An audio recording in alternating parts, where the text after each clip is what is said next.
Saludos y bendiciones. Qué bueno que usted escogió este momento para una vez más conectarse con nosotros y su programa Contando Historia con Josué y Meki. Hoy Contando Historia se vuelve internacional porque traemos de la tierra de merengue, de Quisqueya la Bella, a nuestro amigo el evangelista Rafael, y dígame su apellido. Ortiz. Rafael Ortiz. Amén, bienvenido a nuestra casa. Gracias, Josué. Que es su casa Contando Amén, Historias. Amén. Qué placer tenerle por aquí. Aprovechamos la oportunidad que él visitaba nuestra ciudad y no quisimos pasar por alto este momento porque, como le comentaba él, fuera de cámara, me enamoré de tu país, Rafael.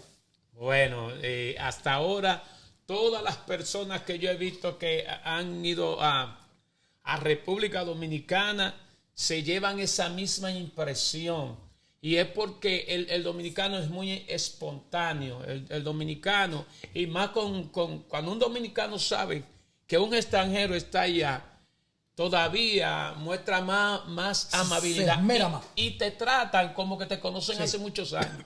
Lo viví, mi esposa y yo, el año pasado, en retiro, que voy a mencionar a la iglesia Casa de Bendición, mi amigo Albert Mena y el pastor Dubel Núñez, compartimos nuestro cumpleaños, nuestro aniversario, y este año también vamos a ir. Pero, Rafael, el pueblo cubano y el pueblo dominicano, como estamos hablando, son iguales, pero a nosotros nos gustaría ver de dónde viene Rafael. ¿Dónde nace Rafael?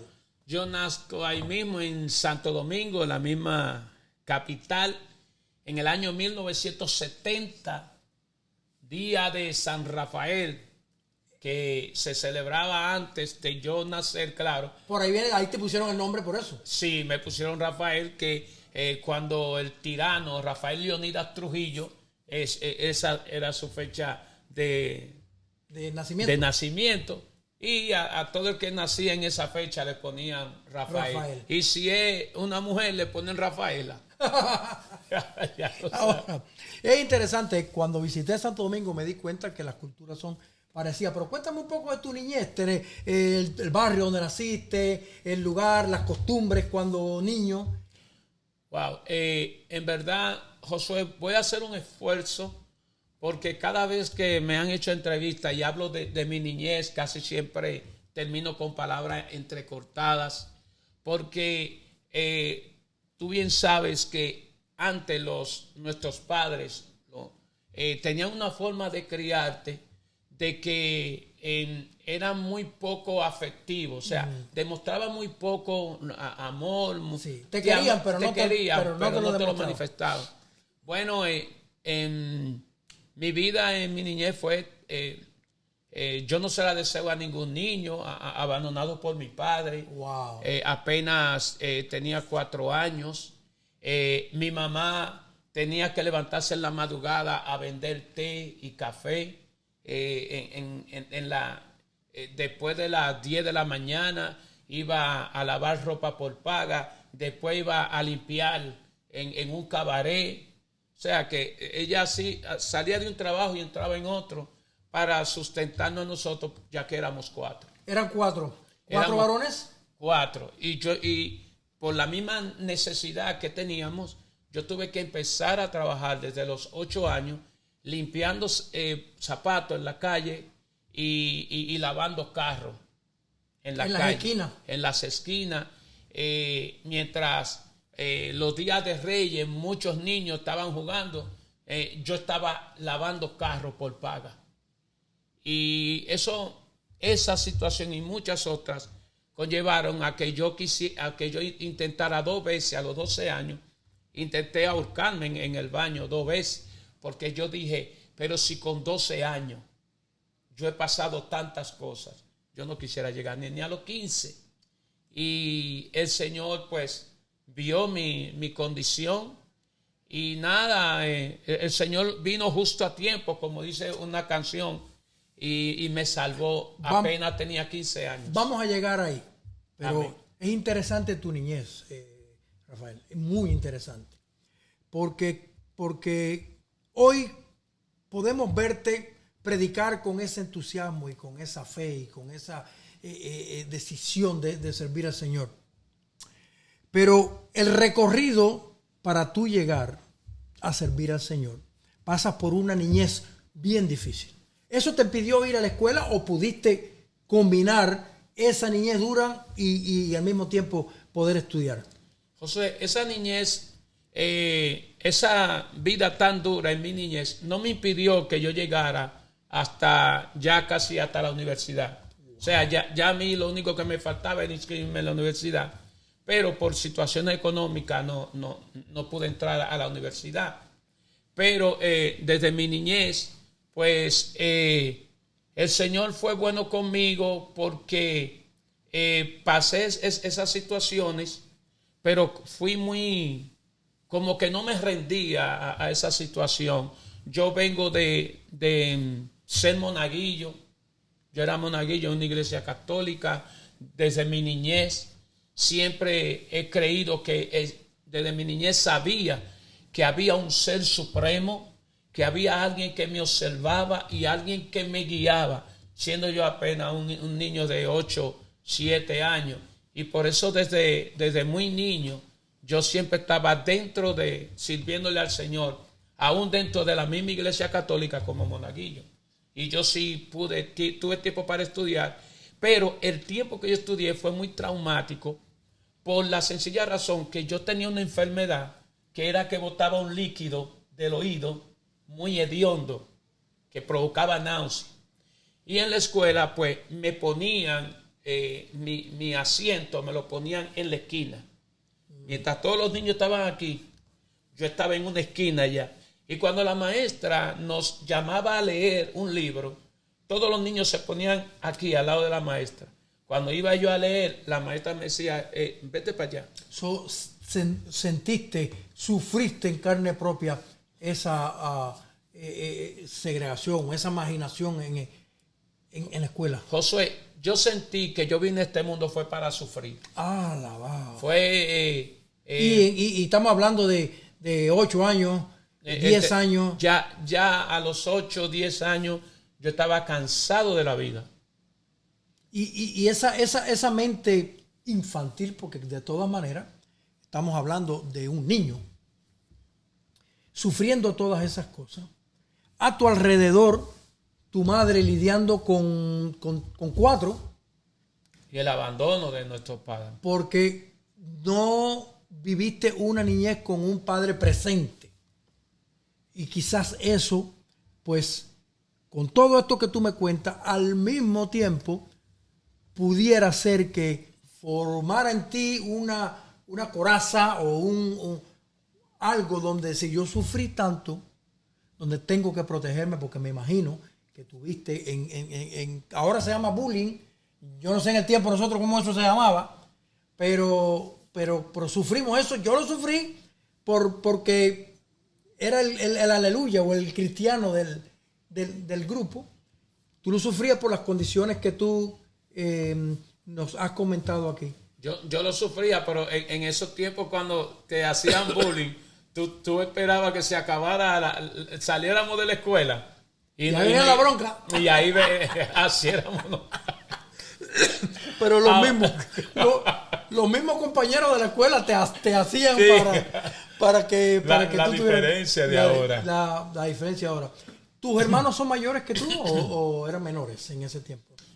Yo soy entre los varones soy el más pequeño, porque el más pequeñito murió de una fiebre de tifo. Apenas tenía 7 años cuando murió. Y hay mi hermana más pequeñita, pero entre los varones yo soy el más pequeño. Pero hay de las 2 hembras, hay una que es más joven que yo, tiene 30 y pico de años. Ya, mira, es interesante cómo tú sobreviviste en las calles, porque esa es la realidad. Tú sobreviviste en las calles de Santo Domingo. Sobreviviste para tu vida, pero también sobreviviste para tú tratar de cooperar con el sustento del hogar, a tu mamá y demás. Correcto. ¿Cómo entonces es que vienes a ir conociendo del Evangelio? Mencionas que eras monaguillo, estabas en ese ambiente católico, pero ese encuentro con el Señor, ¿cuándo sucede? Wow. Es sumamente maravilloso. Fue en 1986. 16 años. 15, 16 años. Tenía yo, estaba entrando ya a los 16. Fue antes de yo cumplir años, yo tuve ese encuentro con el Señor. Te decía que desde un principio yo sentía un llamado de parte de Dios. Sabía que había un ser poderoso. Y lo busqué dentro de la Iglesia Católica. Incluso a los monaguillos, que yo les decía, oye, cuando estamos dando la misa, estamos como unos santicos. Pero cuando salimos de aquí, comenzamos a hacer diablura, comenzamos a hacer de todo. Y yo le decía, yo no creo que Dios se agrade de eso. Yo le decía a mis compañeros, aunque yo hacía mi diablura, lo mismo. yo hacía lo mismo que ellos, pero decía que eso no es correcto. Pero tú sabías que no estaba bien, pero... Sabía que no estaba bien porque... También lo hacía. Me sentía hipócrita, como un angelito en la misa y como un angelito blanco en misa y un angelito negro en la calle. Fuera de la calle. Entonces, yo jugaba con un amiguito mío. El amiguito mío, su mamá era pastora. Yo tenía 15 años. Entonces, siempre jugábamos juntos. Él me dijo una vez, oye, vamos para la iglesia de mi mamá. Y para mí, no, nada, todas las iglesias que existían era católica. Y en una iglesia así, pues vamos, ok. Yo, cuando él me invitó y yo fui a la iglesia de su mamá, a la orilla del río, una cañada, una casita de madera y de zinc. Ahí estaba la iglesia. Ahí estaba la iglesia. Cuando yo llego ahí, veo a una muchacha que está testificando y moviendo la cabeza fuerte y llorando, diciendo todas las cosas malas que ella hacía y diciendo cómo Dios la cambió, diciendo cómo todas esas cosas malas que ella llegó a hacer, el dolor que le produjo y el cambio que Dios había hecho en ella. Y yo me quedé mirándola así y ahí mismo en la puerta, ni siquiera me senté, me quedé parado. Entonces yo sentí como una corriente, Dios mío, siento la presencia de Dios. Sentí una corriente que me agarró desde la cabeza, como si me estuvieran pegando alambre eléctrico en la cabeza, desde aquí hasta los pies. Y eso para mí fue una impresión. Yo me asusté, yo tuve miedo. Y le pregunté al amiguito mío, oye, me está pasando algo raro. Yo estoy sintiendo algo raro, estoy sintiendo como que mi cuerpo se llena de una corriente. Y él me dijo, eso es el Espíritu Santo que está tratando contigo. Y tú no sabías nada del Espíritu Santo. Yo no sabía nada del Espíritu Santo y yo le dije a él, wow, y esto es tan bueno así, porque a la vez que te da un corrientazo y te sientes extraño, pero tú sientes que es delicioso, que es rico, es como una presencia que te acaricia o te consuela, es como alguien que conoce tu dolor y escogió ese momento como para pasarte la mano. Lo que yo necesitaba a alguien que me pasara la mano. Tú estabas atravesando por una situación bien. Sí, y entonces yo le dije, no, pues yo quiero más de esto, yo quiero convertirme. Él me dijo, no, espera que se acabe el culto y va. No, yo quiero que oren por mí ahora, porque yo no quería que eso se fuera. Y oraron por mí y desde entonces ya hace 39 años sirviéndole al Señor y es lo más maravilloso que yo he podido experimentar en mi vida, la presencia de Dios en mí. Rafael, qué interesante es para todo el que nos está mirando, porque estamos hablando de una edad bien difícil. Yeah. Porque 15, 16 años es una edad bien difícil para que un joven decida que Dios habite en su vida. Ahora, sabemos en el transcurso de la historia que el tiempo de Dios es perfecto. Quizás suena un cliché, pero es la realidad. Porque, como tú mismo dijiste, tú necesitabas eso. Pero tú no sabías que lo necesitaba. Un amigo tuyo que hacía las travesuras contigo, que era tu amigo, te dice, vamos allí que hay un pozo para que tú bebas de un agua que más nunca va a tener sed. Gloria a Dios. Entonces, desde los 15 años, dice, de esa edad, como dice, llevas 39 años sirviendo al Señor. Ok, pero no lo vamos a romantizar, porque sabemos que es una batalla de un día a día. Ya. Esa experiencia que tienes con el Señor, tus primeros pasos dentro de la iglesia evangélica, en un ambiente pentecostal, pudiéramos llamarlo así. ¿Cómo entonces son tus primeros pasos ahí? Fueron sumamente difíciles porque es como que el enemigo o la carne no te hacía caso mientras tú estabas en el mundo. Desde que tú vienes a la gracia de Dios, entonces comienza una batalla. Hay que hacerle caso porque ya encontró el camino. Mientras no encontraba el camino, el enemigo me dejaba tranquilo. Pero de aquí mis inicios fueron muy fuertes. Primeramente, algo que me fortaleció mucho fue que cuando yo sentí la presencia de Dios, Dios se me presentó a mí como yo soy tu padre.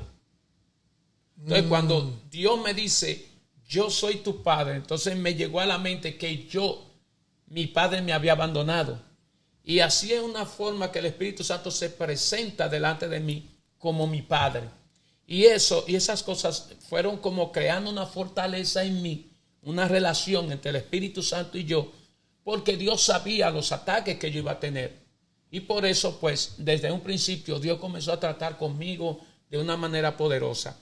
Cuando yo voy a otra iglesia que me queda más cerca, yo decido pasar nuevamente a convertirme. Ah, sí. En una iglesia que me quedaba más cerca. Como era una iglesia diferente, pasé otra vez a convertirme ahí, pero evangélica pentecostal. Y a mí me conocían en esa iglesia, sabían que yo era muy travieso y hacía mucha maldad. Y cuando voy pasando por el altar, voy pasando por el pasillo, por el altar, una hermana que está sentada del lado del pasillo, susurra cuando yo voy pasando, se está convirtiendo el diablo. Dentro de la misma iglesia. Cuando yo estaba pasando. Wow. Y yo lo escuché. Pero yo como quiera seguir, porque yo lo que quería más de lo que recibí. A mí no me importaba lo que dijera, que yo ando detrás de lo que yo recibí. Qué difícil. De eso era que yo quería más. Y yo me enfoqué muy bien en lo que yo quería. En ese entonces, en la iglesia que me quedé, en esa iglesia, fui muy menospreciado. Mucha gente se burlaron de mí. Yo quería cantar y ser predicador, ser cantante. Lo primero que yo quise hacer es compartir el evangelio con los niños. El ministerio mío fue trabajar con los niños en la calle. Yo los sentaba en los contenes y le contaba la historia de Sansón, de Jonás, la historia de Jesús. Y yo comencé a evangelizar niños. Cuando yo comienzo a evangelizar niños, ayudando a un maestro, cuando el maestro me dice, bueno, Rafael, mira, ya yo conseguí un empleo, yo no puedo seguir en esta obra, yo te voy a dejar a ti al frente de la enseñanza de la escuela bíblica en la calle. Y cuando yo veo que él me da ese ministerio a mí, Josué, yo dije, ya este es mi ministerio. Claro. Ya yo me sentí que llegué a la cúspide. Ya yo dije, wow, Señor, a esto tú me llamaste, a dar escuela bíblica. Pero el Señor fue tratando conmigo y sin darme cuenta, Josué, iba yo camino en un avión, camino a un hotel en Miami, que había una actividad con Cristo Internacional. Un año después de que la Torre Gemela cayera, estaba yo en Miami predicando y llevando una agenda. Yo me acuerdo que en ese primer vuelo mío, yo me 2002, pegué. más o menos. 2002.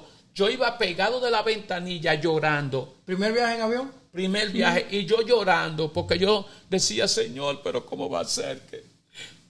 Mira lo que tú haces, yo en un avión ahora. Yo pensé que mi ministerio nada más se iba a limitar ahí. Pero Dios me llevó a las naciones. Y así, pues, tú sabes que en el trayecto uno tiene sus tropiezos, sus problemas. O sea, no todo fue color de rosa. Tú no me lleves todavía a las naciones. Vamos a quedarnos todavía en tu adolescencia. Exacto. Porque me imagino que te enamoraste, me imagino que disfrutaste ese ambiente juvenil, que apareció una sierva, etcétera, etcétera. Queremos, pues antes de llegar a las naciones, caminar contigo esas calles de ahí, de Santo Domingo. En verdad, José, que tú sabes muy bien tu trabajo, porque hay cosas que yo la paso por alto, pero tú me la traes a memoria.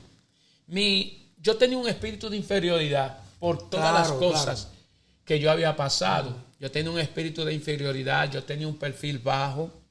El mal olor aquí, era tartamudo. Y yo me consideraba que yo era bien feo, bien rarito. Bueno, es muy bueno que sepas que te consideraba. Ya. Porque la gracia del Señor te maquilla. Amén. Y entonces yo pensé que yo nunca iba a tener novia. Pensé que nunca iba a tener amigas. Porque yo decía que yo no tengo nada que ofrecer. Soy pobre, soy feo. Y además tengo ese mal olor en el oído. No creo que yo vaya a tener algún día esposa. Pero sí, una vez me acerqué a mi pastor y dije: pastor, me gustan todas las hermanas de la iglesia. O sea, tú tenías una red, tú tiraste la red. Yo le dije al pastor, tengo un problema, me gustan todas las hermanas de la iglesia, las adolescentes. Como yo adolescente y mi brillo estaba ya desarrollando, y como que comencé, ya yo veía a una sierva y a veces tenía que luchar con mis pensamientos, porque yo no había experimentado el despertar de la carne. El despertar de la carne, cuando uno te va desarrollando, uno en su niñez ve tú ves a alguien besándose y a ti te da asco. Pero después que tú vas entrando a esa edad donde te está desarrollando, ya tú no lo ves con asco, tú lo ves que te emociona. Entonces, cuando yo llegué a esa etapa de mi vida fue bien difícil. Y yo era tan sincero, yo fui tan sincero con mi pastor, que yo me acerqué a mi pastor y dije: pastor, tengo un problema, que ahora me gustan todas las muchachitas de la iglesia. Se lo conté a mi pastor, pero se lo conté buscando una ayuda. Claro, sí. Sincera, tú fuiste orgánico, tú abriste tu corazón. Sí, porque yo sabía transparente, que no era normal, era un problema. Entonces, se me hizo muy difícil conseguir una novia, pero Dios me premió. Vamos, tú sabes algo porque te estás riendo. Dios me premió. Está pícaro. Una sola novia en mi vida. Ah, mira. Una sola novia. ¿Pero para qué tú querías más? No, pero que le estoy diciendo que a esa me le declaré. Ah, sí. Y ahí ya me... aunque yo le dije... La pegaste. Yo le dije a ella, yo quiero que oremos para ver si es la voluntad de Dios. ¿Tú le dijiste para orar? Yo le dije a ella, yo quiero que oremos para ver si es de Dios que podamos ser novios. Y ella dijo: ora tú. Yo, pues está bien, gracias. Había un amigo mío de la iglesia, un hermano en Cristo, que se llama Pedro. Yo dije: Pedro, me le declaré a Lina. Y cuando me le declaré, le dije que vamos a orar, me dijo ella que ore yo. Sí, porque ella estaba: esto es mío. Yo voy a soltar eso en banda, yo le dije. Yo voy a dejar eso así. Tú querías que ella orara también. Sí, ¿cómo que ore yo solo? Y pero eso. Si ella lo que quería era ya noviar. Pero lo grande es que entonces yo le digo eso a él y él va donde Lina y dice: mira, Lina, es verdad que Rafael se te declaró. Es verdad que Rafael se te declaró. Tu amigo te tiró para adelante. Sí, él dijo que te va a soltar en banda, que ya va a dejar eso así, porque tú lo que dijiste fue que orar él solo. Y después ella vino donde mí y me dijo: yo voy a orar también. Ahora pero tú no cogiste los códigos. Ella te puso los códigos. Ya, no, pero ya me dijo: vamos a orar. Y ese va a morar ya el 18 de este mes, la semana que viene cumplimos Vamos a hacer un 30 años. Vamos a hacer un paréntesis aquí, porque ese va a morar. Hay unas cuantas gente allá afuera que son jóvenes. Y ese vamos a orar como que a veces es un salir del paso. Pero cuánta realidad hay en que esas personas oran de verdad. Porque ya tú tenías, los cañones enfilados para Lina. Sí. Lina tenían cañones enfilados para ti. Correcto. La oración que iba era un cliché o era una forma de que nos decirle, enseñaron. Tú me gusta. Exacto. Esa es una forma de decirle, tú me gusta. Porque hoy en día, bueno, a lo mejor me equivoco.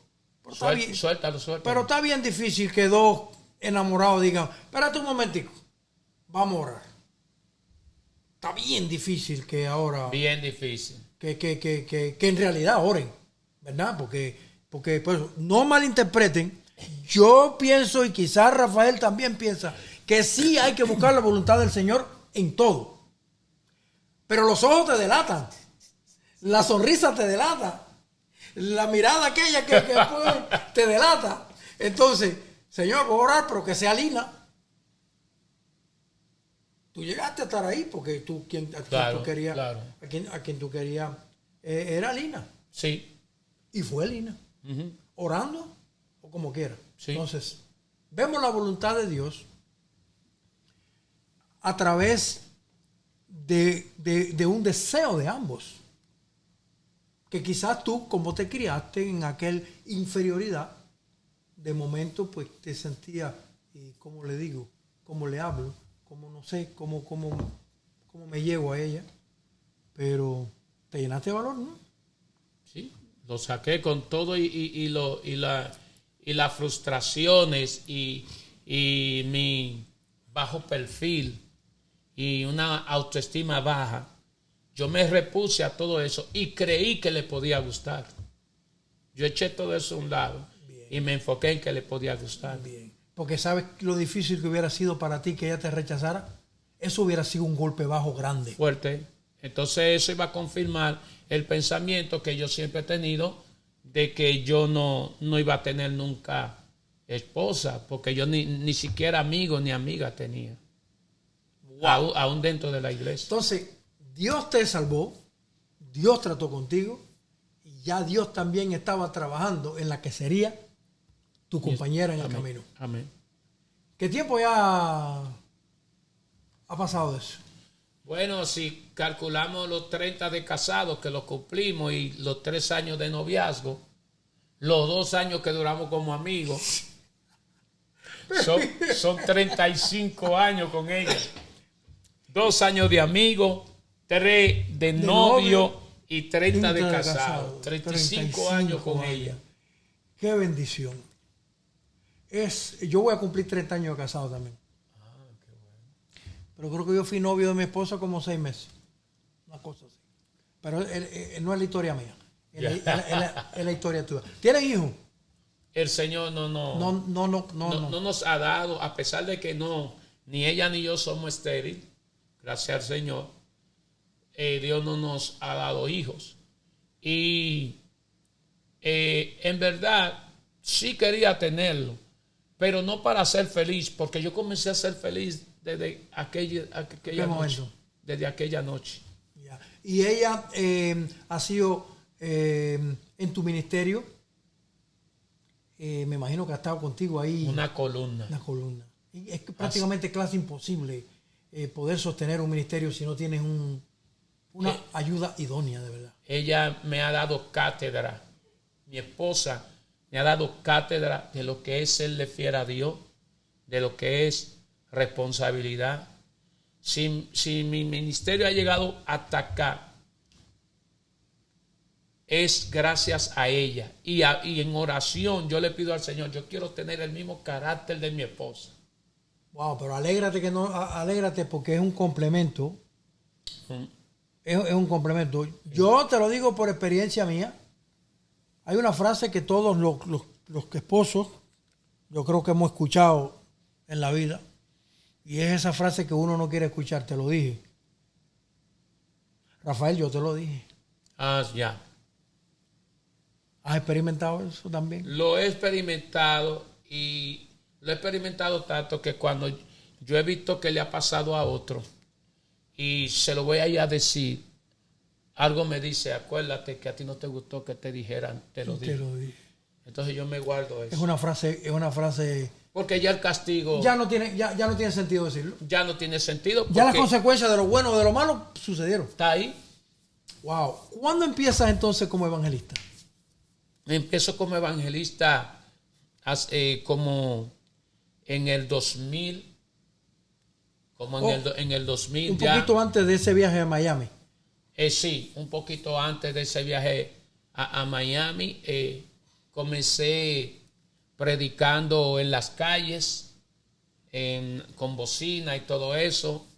El Señor fue poniendo gracia. Habían personas que me veían predicando en las calles y me decían, oye, yo quisiera que tú fueras a predicar para mi iglesia.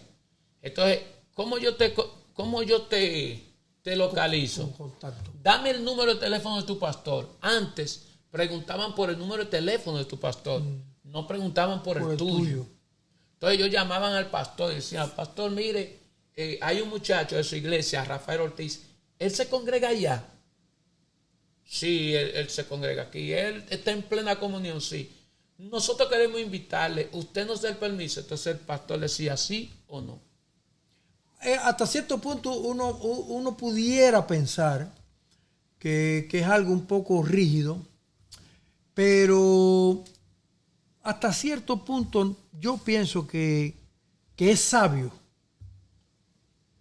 Si usted va a venir a mi casa, yo no te conozco, yo no lo conozco, y sobre todo a darte un púlpito para tú predicar, también es sabio averiguar quién era, porque pues, ahora, otra cosa que yo hiciera un llamado a los pastores es que si esa oveja que está en tu iglesia tiene ministerio, Dios lo usa, Dios quiere tratar con ella, ¿por qué no abrirle las puertas? Recomiéndalo con otros pastores. Recomiéndalo con otra gente. Sí. Pero en ese caso, pues sí te recomendaron.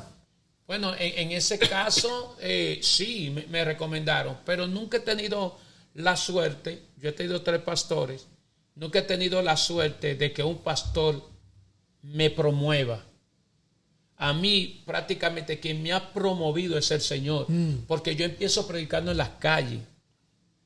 Entonces, he tenido 3 pastores y ninguno de los 3 pastores me han promovido. Yo soy honesto, estoy hablando la verdad. Pero es algo que, pero el Señor es que me ha promovido. Ahora, eso que ya no se usa, por ejemplo, se han visto casos de cantantes que ya se han descarriado, que ya no están en camino del Señor, pero tienen su producción musical hecha. Entonces, hay pastores que lo llaman, mira, tú puedes venir a cantar para acá, y van y cantan. Claro. Pero ya no están en la fe. Entonces, antes el sistema de llamar al pastor e indagar por el testimonio de esa persona era válido y correcto. Ya no se usa, ya no se llama al pastor, se llama directamente al predicador, se llama directamente al cantante. Si yo fuera pastor y le voy a dar el púlpito a alguien, yo tengo que saber si esa persona se congrega, si esa persona está bajo cobertura de un pastor. ¿Por qué? Porque andan mucho por ahí que ni siquiera son cristianos. Una vez eran cristianos, se descarriaron, pero cantando ellos consiguen algo de sustento económico, predicando consiguen algo de sustento económico. Es como un overtime, ¿qué dicen los americanos? Es como un trabajo aparte. Déjame ganarme. Part-time. Sí, déjame ganarme estos chelitos, porque lo ven como un trabajo. Entonces, están subiendo personas en un altar que simboliza el trono de Dios, que es santo. Están subiendo personas que no son santas. Y cuando tú pones algo impuro en algo santo, eso santo deja de ser santo, porque ya está manchado. Entonces, por eso yo creo que deben debemos de retomar eso. Usted me va a invitar a mí a predicar. Rafael, dame el número de teléfono de tu pastor. Y llama a República Dominicana. Es fácil por WhatsApp. Mire, aquí hay un evangelista, se llama Rafael Ortiz. Él está en plena comunión. Él salió bajo la cobertura suya. Sí, ok. Mire, hermano, sí, venga a predicar aquí. O sea, yo creo que en esos tiempos se hacía así. Y ojalá que nuevamente eso volviera para que los pastores sepan a quién le están dando el púlpito. Rafael, lo que pasa ahora, ya sea por bien o por mal, generalmente ahora nosotros nos llevamos mucho por las redes sociales. Ahora en esta etapa de la vida, vemos y dijimos, Rafael, bueno, déjame buscar el Facebook de Rafael, el Instagram de Rafael. Pero tú puedes hacer cualquier disparate ahí también. Correcto. ¿Me entiendes? Entonces yo me llevo por lo que yo veo. Tú dijiste 4 palabras bonitas, 4 palabras bien elaboradas. Uh-huh. Y wow, eso impresionó. Copiada muchas veces. Y yo tengo mi iglesia y yo digo, wow, qué bien me sería que Rafael viniera a mi iglesia y me dijera esto así. Esa es la realidad.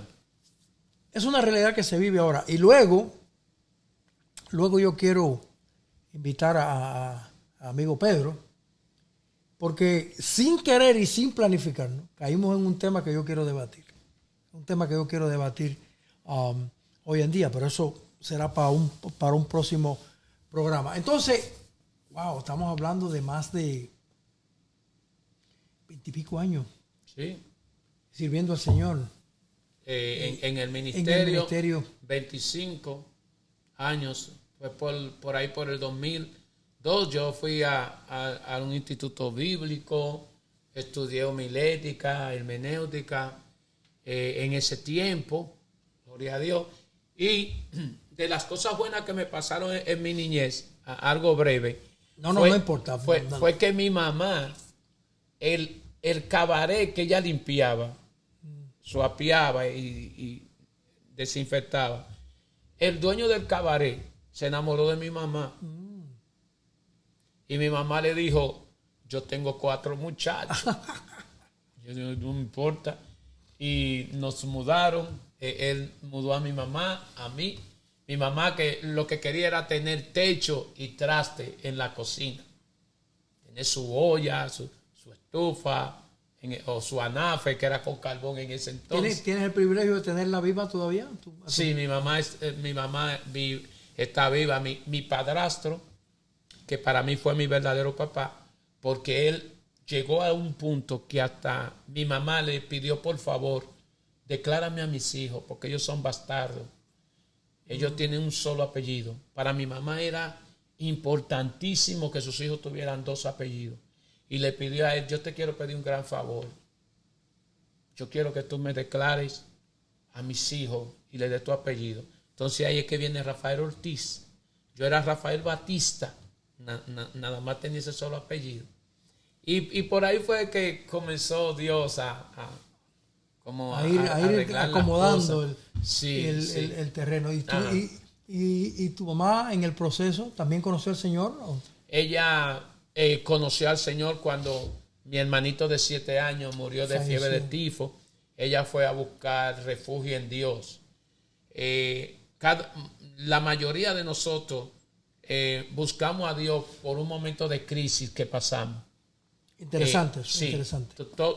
Cada uno de nosotros generalmente fue en un momento de crisis emocional, matrimonial, cualquier tipo de crisis. En ese momento hemos buscado a Dios. Quiere decir que la misericordia de Dios provoca que a ti te vaya mal en el mundo para que tú sepas que tienes necesidad de Dios en tu vida. Mientras yo creo que si a mí me hubiese salido todo bien en mi niñez y en mi juventud, yo no busco a Dios. Wow. ¿Para qué lo voy a buscar? Wow, Rafael, si todo me está yendo, si me está yendo bien, ¿para qué voy a buscar a Dios? Yo busqué a Dios porque yo tenía necesidad, yo tenía problemas. Y la misma Lili y Jesús Adrián Romero tiene una canción que más o menos habla de eso. Llegaste a mi vida un día cuando la vida me empezaba a sonreír, todo iba muy bien. Entonces cuando se le presenta a Cristo, dice Lili en la canción, te dije, no te necesito ahora, ven después. Pero cuando ella vio que las cosas le comenzó a salir mal, entonces buscó a Dios. Es parte de la misericordia de Dios que nos vaya mal para que entendamos la necesidad de Él que tenemos. Wow.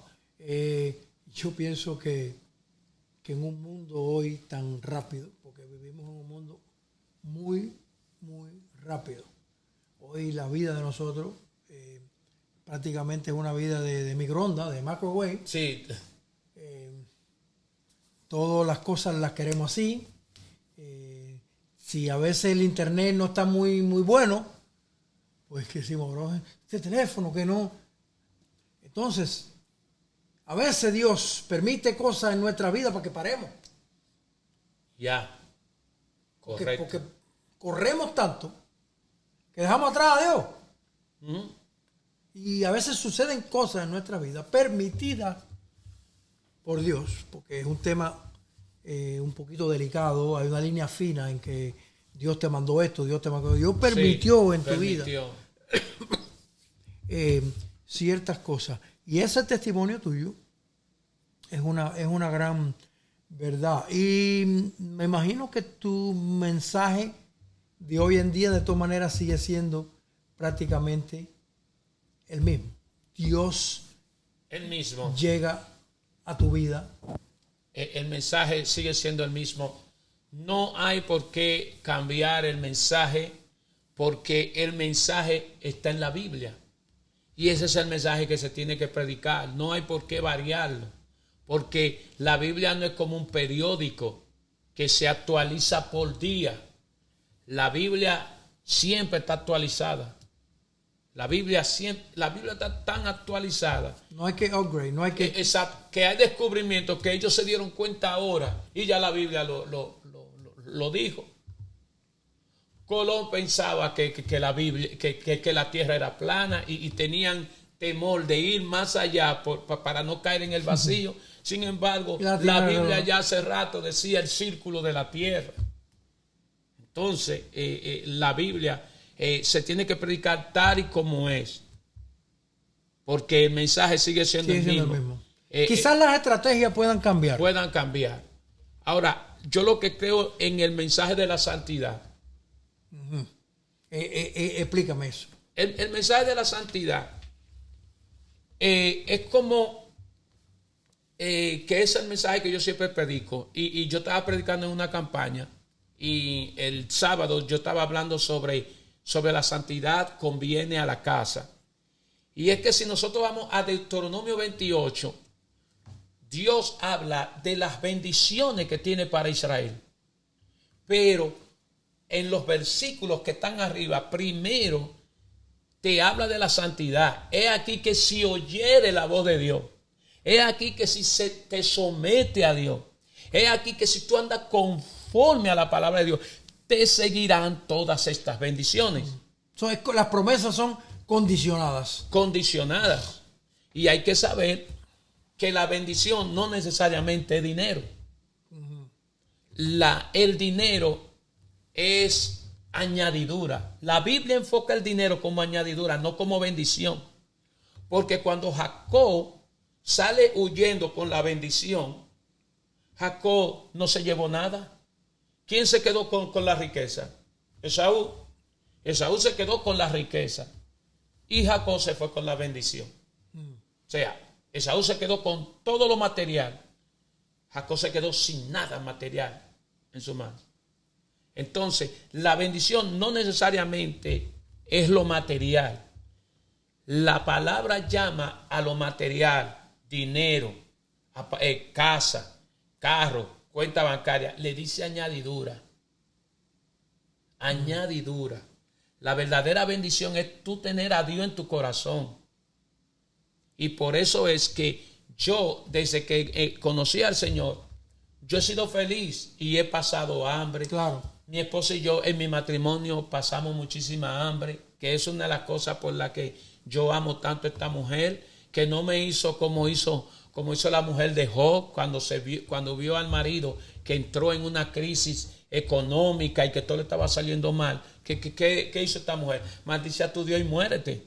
Aún retiene tu integridad. O sea que aparte que lo manda a que maldiga a Dios, le está insinuando y tú vas a seguir siendo fiel a Dios con todo lo que te está pasando.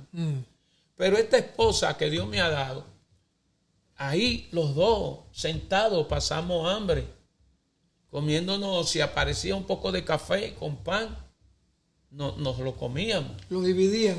Exacto. Pedazo para Dios, ahora anda ella viajando conmigo por Estados Unidos y la llevan a restaurantes. Y digo yo, bueno, gloria a Dios. Entonces, si eso que ella te puede acompañar, ya eso, como tú mismo expresado, viene siendo una añadidura a tus bendiciones.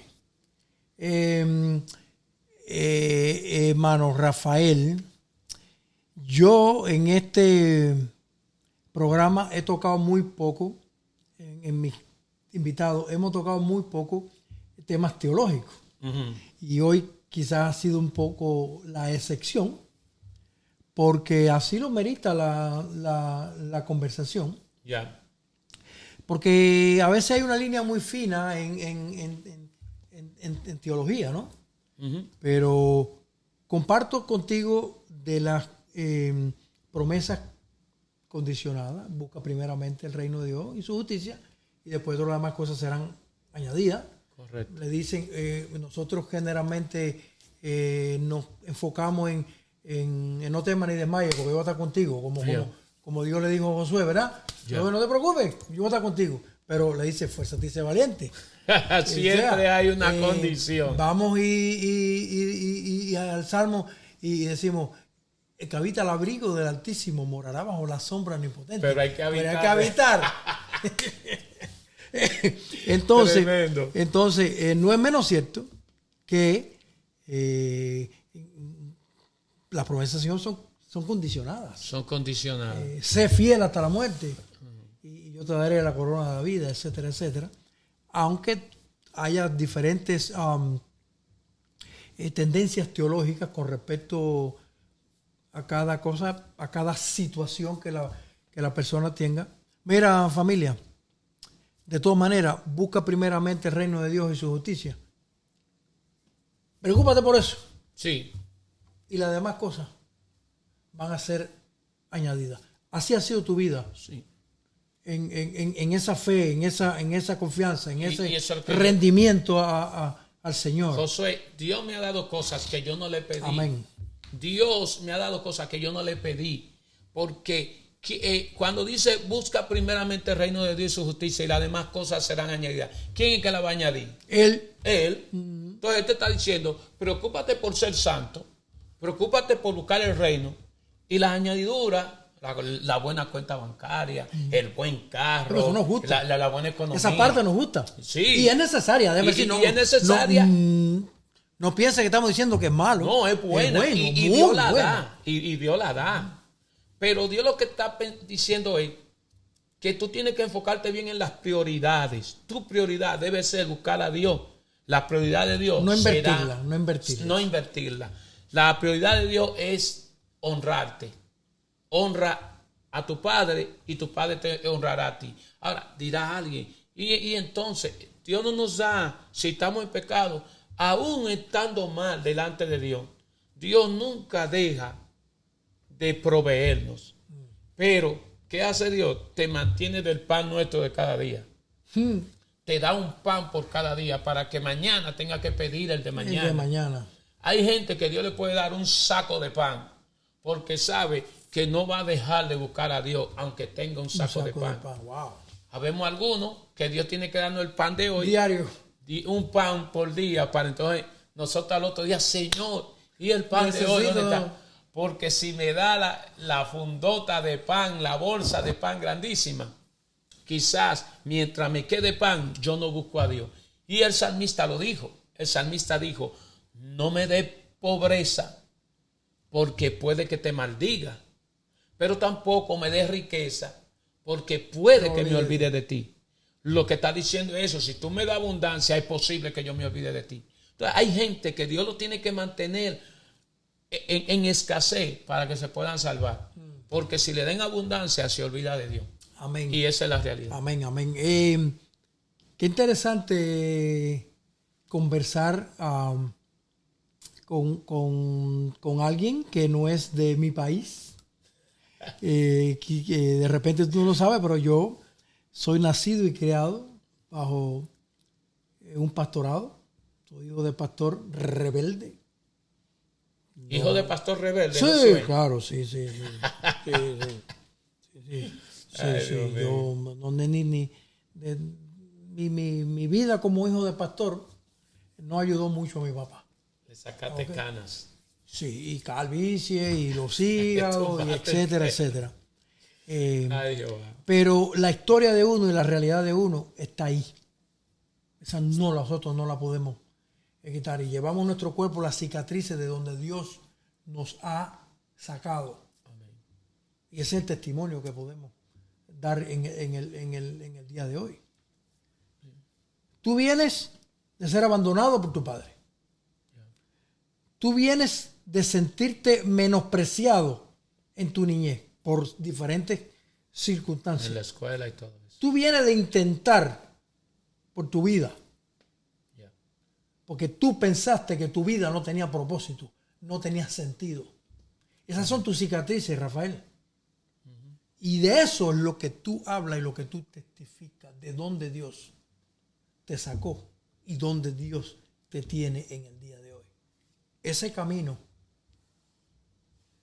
de aquí allá ha sido plagado por situaciones difíciles, situaciones adversas, situaciones que pensamos que no íbamos a sobrevivir, situaciones donde como tú pensaste, este es el fin, no llego.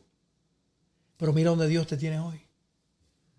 La gracia y la mano de Dios te ha traído hasta donde tú estás en el día de hoy. Para terminar, ¿cuál sería tu mensaje a aquellas personas que como tú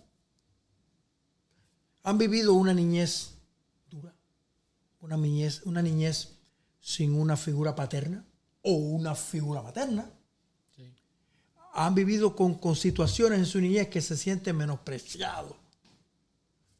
Un mensaje para todas esas personas que tú le dirías en el día de hoy. Bueno, una persona que haya o esté pasando por una situación así, yo lo único que le puedo decir, hablar de mi propia experiencia. Amén. Y decirle que todo ese gran vacío, no tan solo de un padre, sino el vacío de tener un amigo, de tener abundancia. Yo no tenía de nada. O sea, no tan solo Él te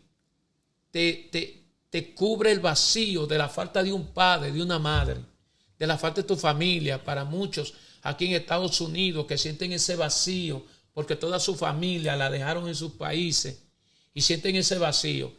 Si no tienes a Dios, déjame decirte que Dios tiene el poder para que ese vacío que tú sientes, todo hombre tiene un vacío eterno y solamente la eternidad de Dios puede llenarlo.